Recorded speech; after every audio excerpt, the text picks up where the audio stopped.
مرد و زن بچے اور بچیاں بھی سبھی، مرد و زن بچے اور بچیاں بھی سبھی، علم حاصل کرو، علم حاصل کرو۔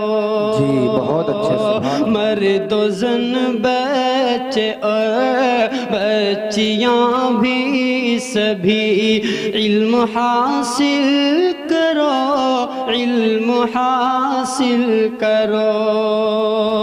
یہی فرمان رب، یہی قول نبی، یہی فرمان رب، یہی قول نبی۔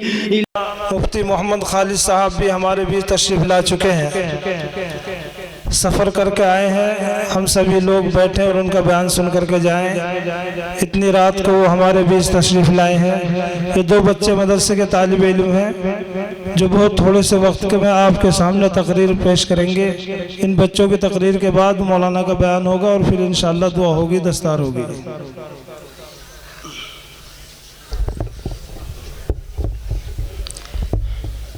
السلام علیکم ورحمۃ اللہ وبرکاتہ۔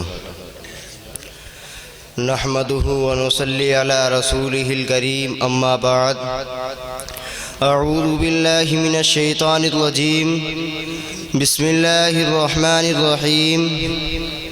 انفروا خفافا وثقالا وجاہدوا باموالکم وانفسکم فی سبیل اللہ، ذالکم خیر لکم ان کنتم تعلمون۔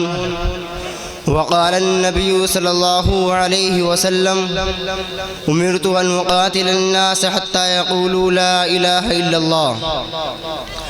بزرگان محترم اور برادران عزیز، سرور کائنات صلی اللہ علیہ وسلم کی بعثت کا مقصد یہ تھا کہ دین حق کو تمام ادیان پر غالب کر دیا جائے، جیسے کہ سورہ صف میں ارشاد باری تعالی ہے: وَالَّذِي أَرْسَلَ رَسُولَهُ بِالْهُدَى وَدِينِ الْحَقِّ لِيُظْهِرَهُ عَلَى الدِّينِ كُلِّهِ وَلَوْ كَرِهَ الْمُشْرِكُونَ۔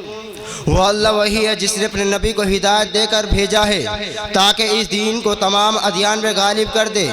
گو مشرک کا ایسا ہی گرہ گزرے، مسلمانوں ایک وقت تک کہ دنیا کے ظالموں نے، اسلام کے دشمنوں نے، رب کے باغیوں نے تصور کر لیا تھا کہ رب کی بنائی ہوئی سرزمین پر 360 خداؤں کی عبادت کی جائے گی، ستاروں کو پوجا جائے گا، سورج کے سامنے سجدہ کیا جائے گا، دریا اور سمندر کو رب مانا جائے گا۔ لیکن رب نے بھی اعلان کر دیا کہ 360 خداؤں کی نہیں، صرف ایک خدا کی عبادت کی جائے گی۔ دنیا کے ظالم، ہم نے رب کا نام جب بھی لیا تھا جب دنیا نے اس رب کے بھیجے ہوئے نبیوں کی آواز کو دبانے کی کوششیں کی۔ حضرت نوح علیہ السلام نے جب اپنی ظالمی جابر قوم کے سامنے ایک رب کی عظمت کو بلند کیا، اس کی وحدانیت کا اعلان کیا تو پوری قوم ان کی دشمن ہو گئی۔ لیکن حضرت نوح علیہ السلام نے اپنے رب کی وحدانیت کو نہیں چھوڑا۔ جب حضرت ابراہیم علیہ السلام نے نمرود جیسے ظالم و جاہل بادشاہ کے سامنے ایک رب کی عظمت کو بلند کیا تو نمرود نے کہا خدا میں ہوں، رب میں ہوں، پالنہار میں ہوں۔ حضرت ابراہیم علیہ السلام نے کہا نہیں نہیں، تو رب نہیں ہو سکتا، میرا رب تو وہ ہے جس نے تجھے زندگی دی اور تجھے بادشاہ دی۔ خدا وہ ہے جو سورج کو نکالتا ہے غروب کرتا ہے، خدا وہ ہے جس نے ستاروں سے آسمان کو مزین کیا، خدا وہ ہے جس نے مجھے زندگی دی۔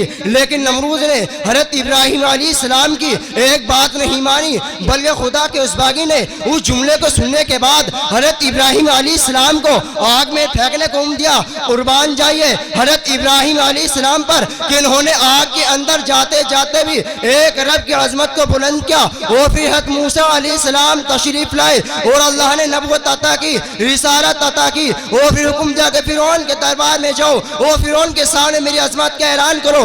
حضرت موسیٰ علیہ السلام نے فرعون کے سامنے ایک رب کی عظمت کو بلند کیا، اس کی وحدانیت کا اعلان کیا تو فرعون نے کہا میں تمہارا اعلیٰ رب ہوں۔ حضرت موسیٰ علیہ السلام نے کہا نہیں نہیں، تو رب نہیں ہو سکتا، میرا رب تو وہ ہے جس نے کائنات کو بنایا، خدا وہ ہے جس نے تجھے حکومت دی۔ میرے دوستو، حضرت موسیٰ علیہ السلام نے فرعون جیسے ظالم و جابر بادشاہ کے سامنے گھٹنے نہیں ٹیکے بلکہ اس کی خدائی کا انکار کیا اور ایک رب کی عظمت کو بلند کیا۔ جب حضرت عیسیٰ علیہ السلام نے ایک رب کی عظمت کو بلند کیا تو عیسائیوں نے حضرت عیسیٰ علیہ السلام کو تختۂ دار پر لٹکانے کی کوشش کی، لیکن اس مشکل مرحلے میں بھی انہوں نے ایک رب کی عظمت کو بلند کیا۔ آخر میں شاہ کون مکہ تاجدار مدینہ جناب حضرت محمد رسول اللہ صلی اللہ علیہ وسلم تشریف لائے اور مشرکین مکہ کے سامنے ایک رب کی عظمت کو بلند کیا تو ابو جہل نے کہا تھا ایک خدا کی نہیں بلکہ 360 بتوں کی عبادت کی جائے گی، لیکن اللہ نے